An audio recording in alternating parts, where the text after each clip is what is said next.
Welcome back to another LaTeX tutorial. In this video, we will learn to use the UTM Thesis LaTeX template. Original file has the name UTM Thesis-master, but we are going to copy this file.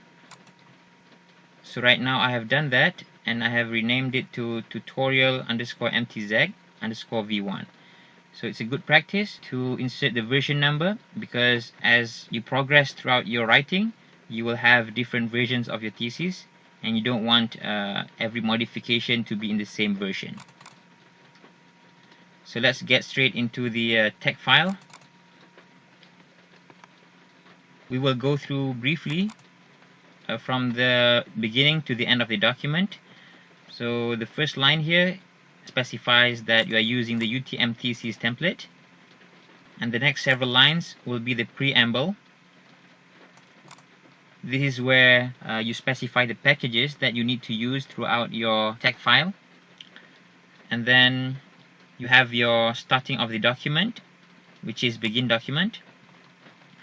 Now the title here is the title of your PhD project or your master project. So I've specified my title over here. And then the author would be you, it's your name. The degree is the project that you're doing. Is it master level or doctor of philosophy level? The specialization is depending on your field of study. Intake here is the year you enroll in the program, and then the school is your respective school, the faculty is your respective faculty, and then the title date, you specify it accordingly. Alright, if you are doing this in April, then it's going to be April 2021.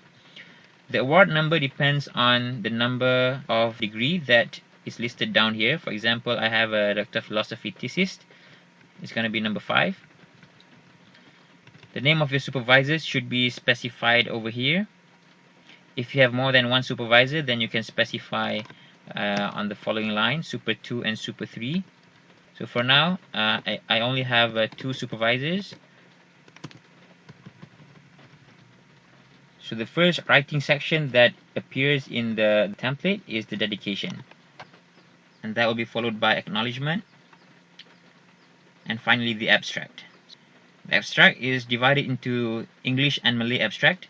The first one that you will see is the English abstract, and that will be followed by the Malay abstract.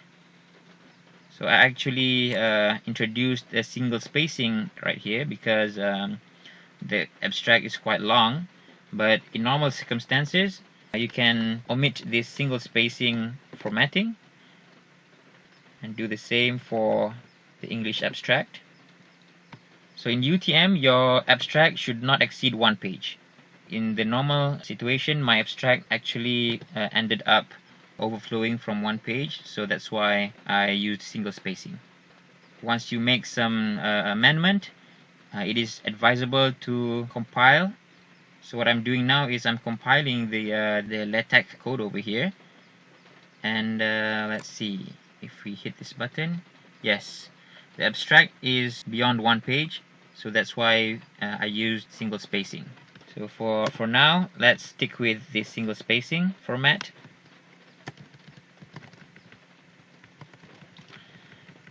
Here you have your table of contents, which is automatically generated for you. And then the list of tables and figures are also automatically generated.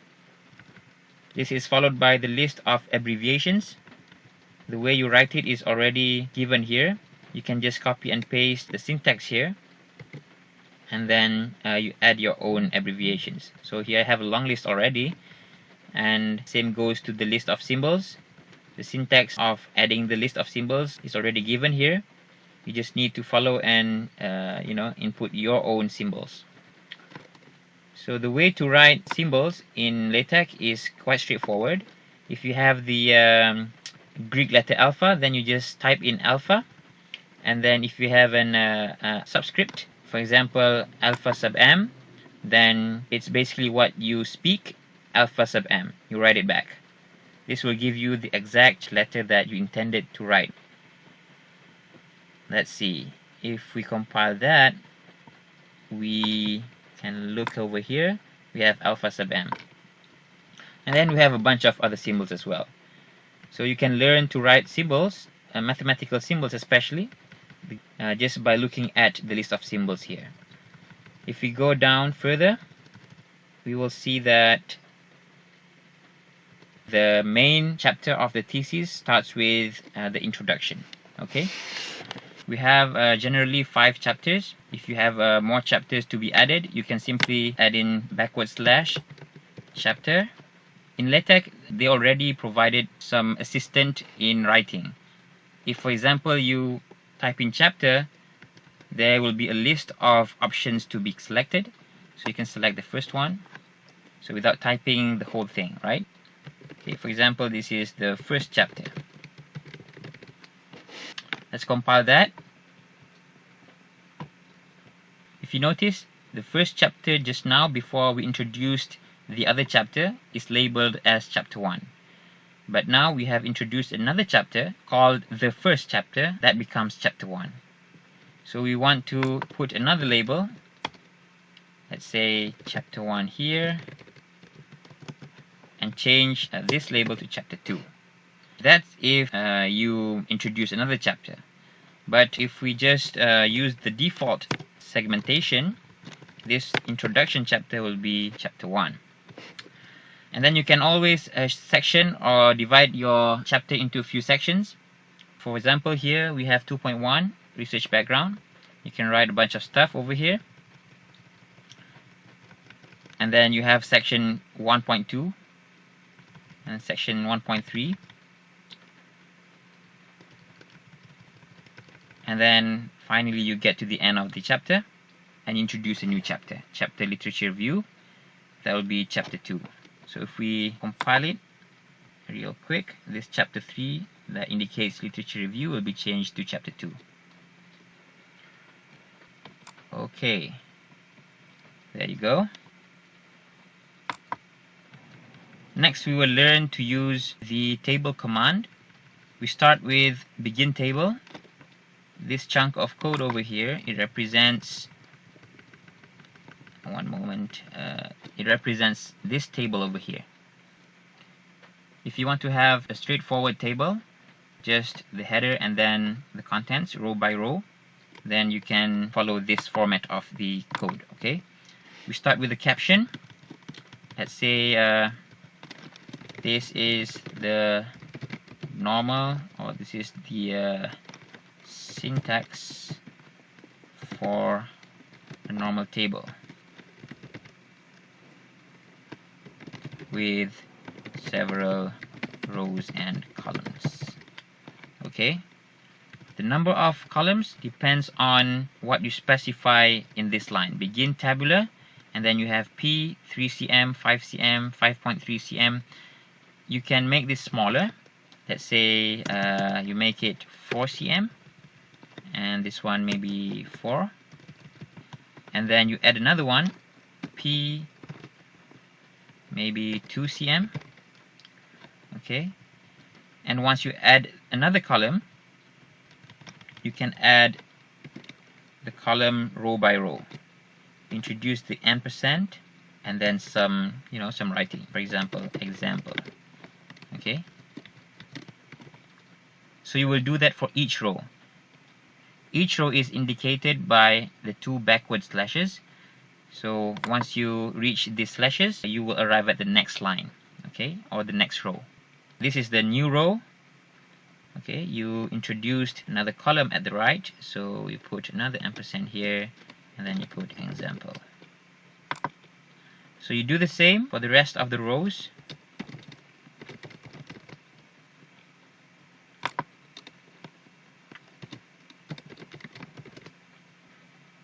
Just for purposes of demonstrating, I will just ignore these lines and we'll compile. There's one thing to note here. The label for the table must be placed after the caption. If you put the label before the caption, for example here, I put it up here, then cross-referencing for the UTM thesis template will not work. Okay, we compile that. If you can see, in our text we say based on table 2.1.1, when in fact the table numbering is just table 2.1. So to change that, we move the label under the caption. So we get the cross-referencing right, 2.1 and 2.1. Now each entry in the table will be specified by U. For example, mechanism will be the first entry for the first column and the first row. That will be followed by global reaction, and then reaction rate for the third column, and example for the fourth column. Now we'll start writing some equations. So I've actually prepared several kinds of equation here, from the simplest ones to the most complex ones. Simple equations like the K equation can be found over here. Complex equations like the flamelet equation over here, 3.1 until 3.3, where you have dot omega, you have a summation sign, and then you have all sorts of symbols, right? So you can learn everything from the code here. So the way the code is written is one term at a line. So this line represents the first term, and then once you have an operational symbol like equals, then you move to another line.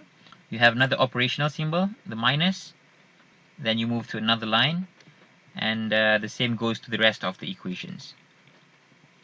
So here there's a bunch of examples that you can follow. Now moving to the next segment, I'm sorry if this jumps from a table to an equation and then back to a table, but yeah, that's how it is arranged here. So now we will learn to generate a more complicated table. So we have oxidizer composition here, which is divided into two, oxygen and nitrogen, and then we also have a fuel composition here, which is divided into several species as well. So this table is more complex than the previous one. So the most important thing to look at is how many columns do you plan to have.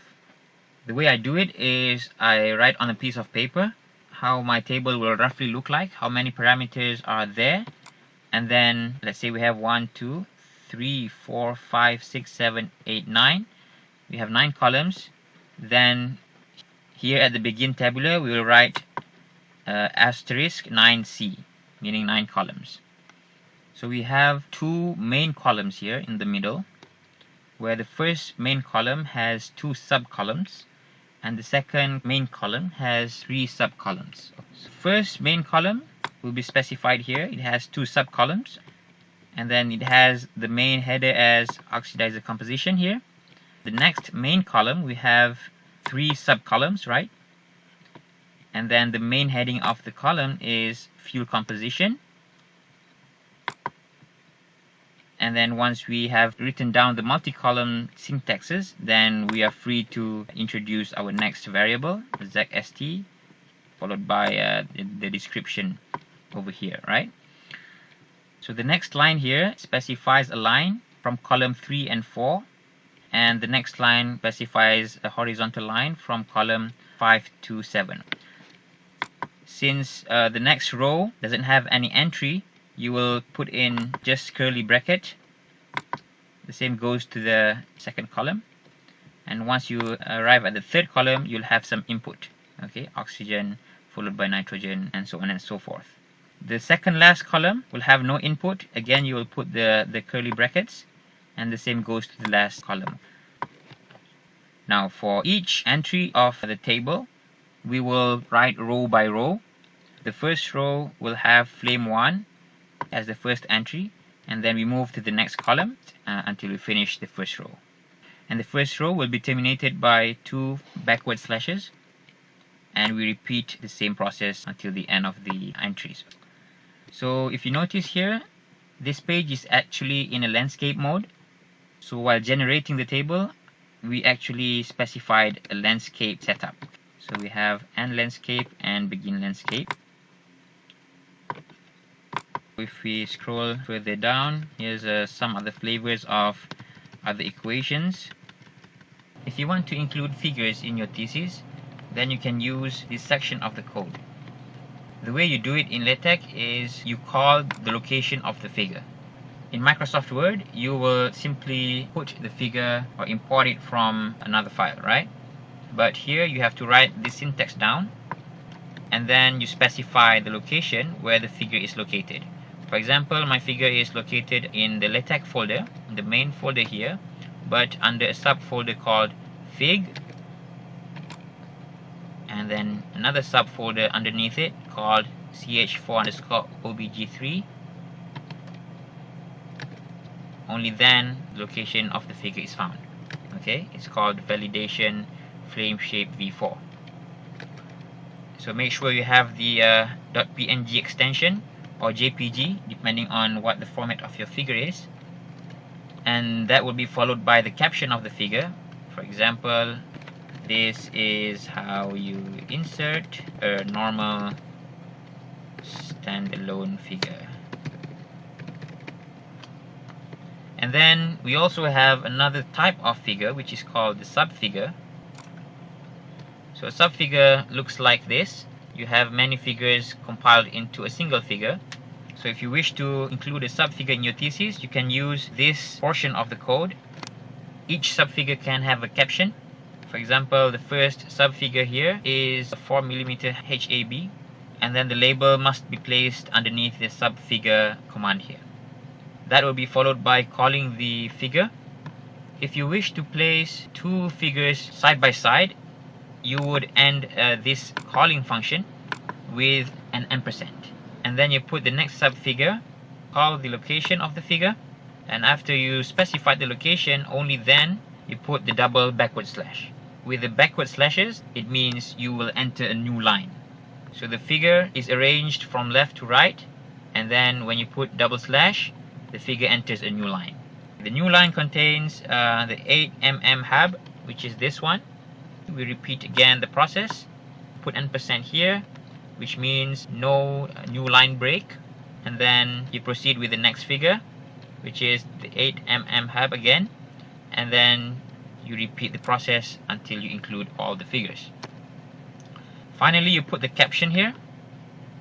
Let's say this is how you include subfigures in your thesis.